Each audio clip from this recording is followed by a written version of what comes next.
दोस्तों, ये सच्ची कहानी 21 अप्रैल 2007 की है। झारखंड की राजधानी रांची के एक बूटी मोड़ चौक पर शाम को 4 बजे एक ऑटो आकर रुकती है। उसमें से कई सारे पैसेंजर उतरते हैं। उसी में से एक पैसेंजर उतरता है, उसके पास सिर्फ एक हैंड बैग था। तभी एक 14-15 साल की लड़की आती है और बोलती है, सर मैं आपकी हेल्प कर सकती हूँ। वो आदमी बोलता है, कैसा हेल्प? वो लड़की बोलती है, सर मैं आपका बैग आपके घर तक पहुँचा दूंगी, मुझे आप 20 रुपये दे देना। वो आदमी बोलता है, अच्छा मदद के बदले 20 रुपया? एक छोटा सा बैग है, इसे मैं खुद ही ले जाऊँगा। अब लड़की थोड़ा मायूस हो जाती है और बहुत ही रिक्वेस्ट से कहने लगती है कि सर प्लीज़ मेरी मदद ले लीजिए ना, मुझे 20 रुपये की बहुत आवश्यकता है।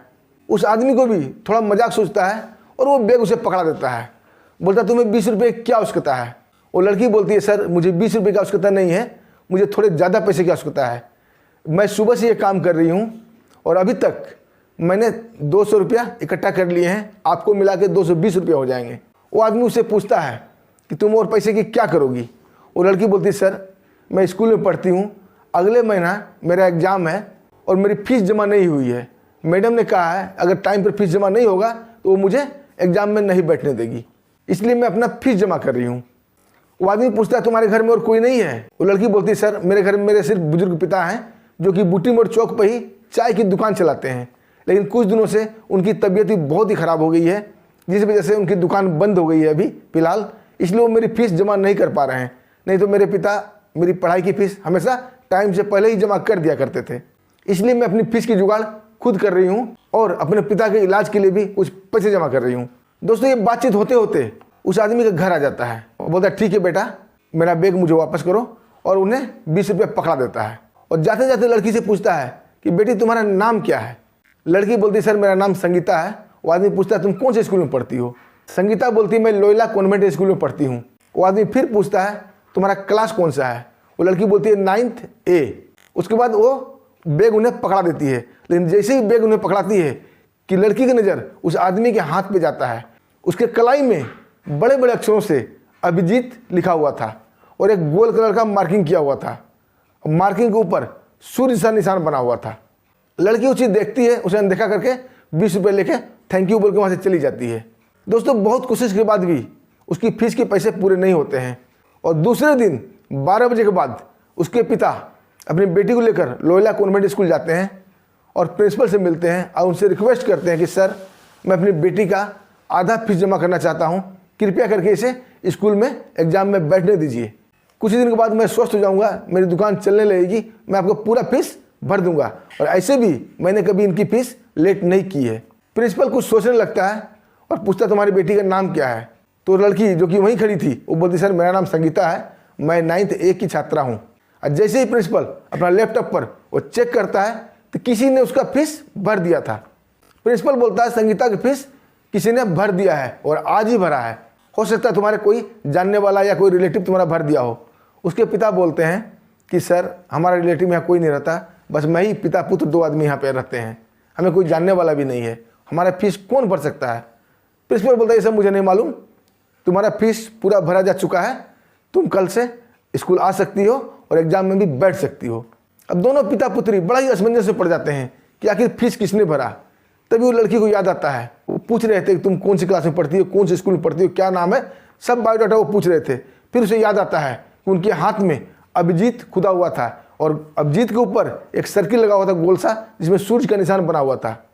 लड़की मन ही मन उन्हें थैंक यू बोलती है और समझ जाती है कि अभिजीत अंकल ने ही उसका फीस भरा है। संगीता पढ़ाई लिखाई में काफ़ी होशियार थी, धीरे धीरे करके उसका ग्रेजुएशन कंप्लीट होता है और वो नीट के एग्जाम भी क्लियर कर लेती है दोस्तों, क्योंकि उसे डॉक्टरनी बनने का बहुत शौक था, क्योंकि उसके वृद्ध पिता हमेशा बीमार रहा करते थे। वो चाहती थी कि मैं डॉक्टरनी बन जाऊंगी तो अपने पिता के साथ साथ बहुत सारे बेसहारा लोगों का भी इलाज मुफ्त में करूंगी। भगवान भी उसका साथ देते हैं और वो नीट का एग्जाम निकाल लेती है। बहुत ही कम फीस में उसका एडमिशन डॉक्टरी की पढ़ाई के लिए हो जाता है। अब मन लगा को डॉक्टरी की पढ़ाई करने लगती है, उसे कुछ छात्रवृत्ति भी मिलती है जिससे उसकी मदद हो जाती है और एक दिन वो अच्छी सफल डॉक्टर बन जाती है, वो भी सर्जन। दोस्तों, इधर रांची में बूटी मोड़ से थोड़ी ही दूर पर एक महावीर मेडिका हॉस्पिटल है, जो कि प्राइवेट हॉस्पिटल है और बहुत ही महंगा हॉस्पिटल है। मेडिका वाले बड़े बड़े स्पेशलिस्ट को, अच्छे अच्छे डॉक्टर को हायर करके रखते हैं। इसी क्रम में दोस्तों वो संगीता को भी एक सर्जन के रूप में मेडिका में हायर कर लेते हैं और मेडिका में वो अपनी सेवा देने लगती है। दोस्तों इस घटना को बहुत दिन हो गए थे, बात आई गई हो गई थी। अब दोस्तों आता है 19 दिसंबर 2024। 19 दिसंबर 2024 को एक आदमी अपने घर जा रहा था शाम के टाइम, उसे एक बाइक वाला बहुत ही जोरदार टक्कर मार के भाग जाता है। उस सिर के बल नीचे फुटपाथ पे गिरता है, उसका सिर फट जाता है, बहुत ब्लड निकलने लगता है।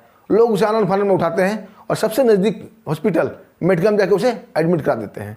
तभी मेडिका हॉस्पिटल में इमरजेंसी डॉक्टर के रूप में सर्जन संगीता की ड्यूटी थी। जैसे ही सर्जन संगीता उसका ट्रीटमेंट शुरू करती है, उसके सिर से बहुत सारा ब्लड निकल गया था, उस सिर की स्टिचिंग करने लगती है। इसी क्रम में उसका नज़र हाथ पे जाता है। जैसे ही वो मरीज की हाथ देखती है, उसे बड़े बड़े अक्षरों में अभिजीत गुदा हुआ था और गोल कलर का सर्किल लगाया हुआ था और सूर्य का निशान बना हुआ था। ये देखते ही वो अपनी पुरानी यादों में खो जाती है। उसे सब कुछ याद आने लगता है कि इसी अंकल ने मेरे पढ़ाई की फीस भरी थी।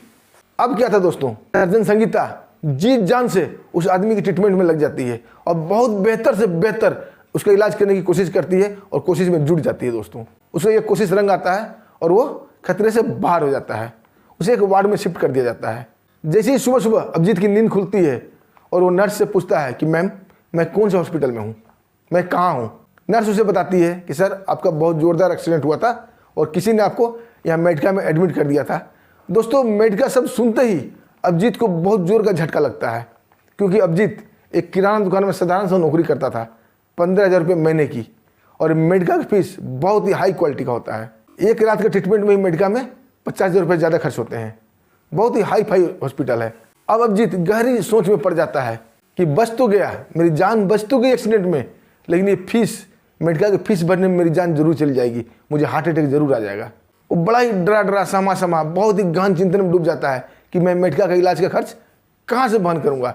मैं कई साल नौकरी करने के बाद भी इस इलाज के खर्चा को मैं बर्दाश्त नहीं कर पाऊंगा और कोई जानने वाला ही नहीं है मेरा, कौन मेरी मदद करेगा।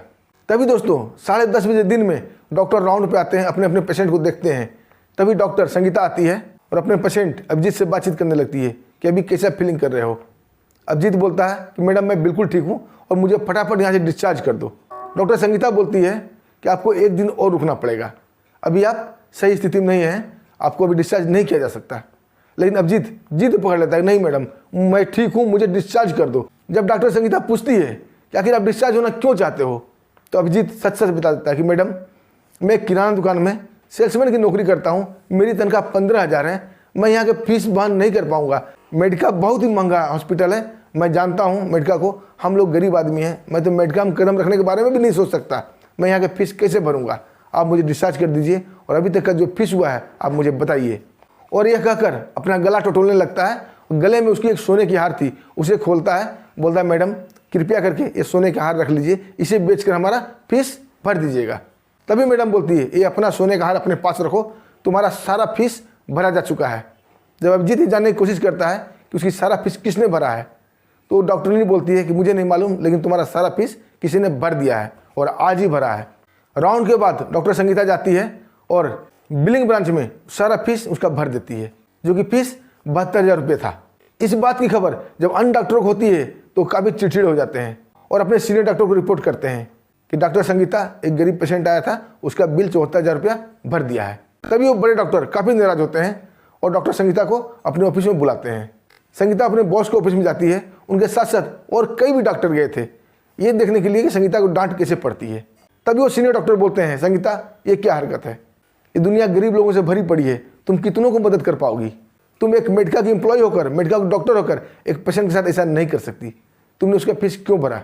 दोस्तों ये बात सुनते ही डॉक्टर संगीता की आंखों में आंसू आ जाते हैं और रुमाल से अपने आंख साफ करने लगती है। तभी वो सीनियर डॉक्टर बोलते हैं, संगीता ये बच्चों वाली हरकत छोड़ो, मैंने तुम्हें डांटा थोड़े है जो तुम रो रही हो। संगीता बोलती सर मैं आपकी बात से नहीं रो रही हूँ, मुझे एक कहानी, एक वाक्य याद आ गया इसलिए मैं रो रही हूँ। जो ये पेशेंट एडमिट है उसका नाम अभिजीत है और अपने सीनियर डॉक्टर को पूरी कहानी बताती है कि सर मेरे पिता चाय बेचा करते थे, अब मैं लोयला कॉन्वेंट स्कूल में पढ़ती थी, मेरा एग्जाम आने वाला था और मेरे पास फीस के पैसे नहीं थे, तभी मैं वहाँ कूलीगिरी करने लगी थी, लोगों का सामान ढोने लगी थी 20-20 रुपये के लिए। तभी ये अभिजीत अंकल मुझे मिलते थे और अपने घर ले गए थे, उन्होंने 20 रुपया मुझे दिया था और दूसरे दिन उन्होंने मेरा पूरा फीस जाके स्कूल में भर दिया था और इन्होंने मुझे बताया तक नहीं था कि इन्होंने मेरा फीस भरा है। लेकिन मैंने आइडिया लगा लिया था कि इन्होंने ही मेरा फीस भरा है, क्योंकि इन्होंने ही मेरा नाम, क्लास, स्कूल सब पूछा था। अब आप ही बताइए सर, ऐसे लोगों की मदद करना क्या बुरा है? डॉक्टर को यकीन नहीं होता है, बोलती नहीं तुम झूठी कहानी बता रहे हो। तभी सीनियर डॉक्टर एक स्टाफ को बुलाते हैं, अब बोलते हैं मिस्टर अभिजीत को व्हील चेयर पर बैठा के यहाँ लेके आओ। तभी एक नर्स अभिजीत को व्हील चेयर पर लेकर सीनियर डॉक्टर के पास लेके आती है। जब अभिजीत से इस बारे में बात किया जाता है, क्या कभी अपने लाइफ में किसी लड़की के स्कूल फीस भरा था क्या? अभिजीत अपने दिमाग पर जोर डालता है और उसे याद आने लगता है। बोला हाँ, एक बार मैं ऑटो से शाम को उतरा था, एक लड़की मेरा बैग उठाई थी और मुझसे 20 रुपये मांग रही थी। बहुत ही मजबूर, बहुत ही लाचार दिख रही थी। जब मैंने उससे पूछा कि तुम 20 रुपये क्या करोगी, तो उन्होंने पूरा कहानी बताया था कि उसकी फीस भरनी है, इसलिए वो पैसा इकट्ठा कर रही है।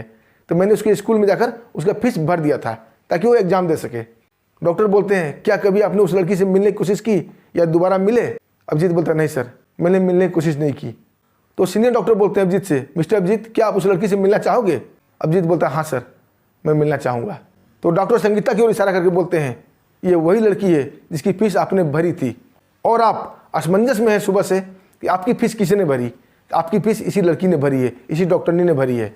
दोस्तों संगीता को देखकर उसकी आंखों से आंसू बहने लगते हैं, संगीता की आंखों में भी आंसू आ जाते हैं।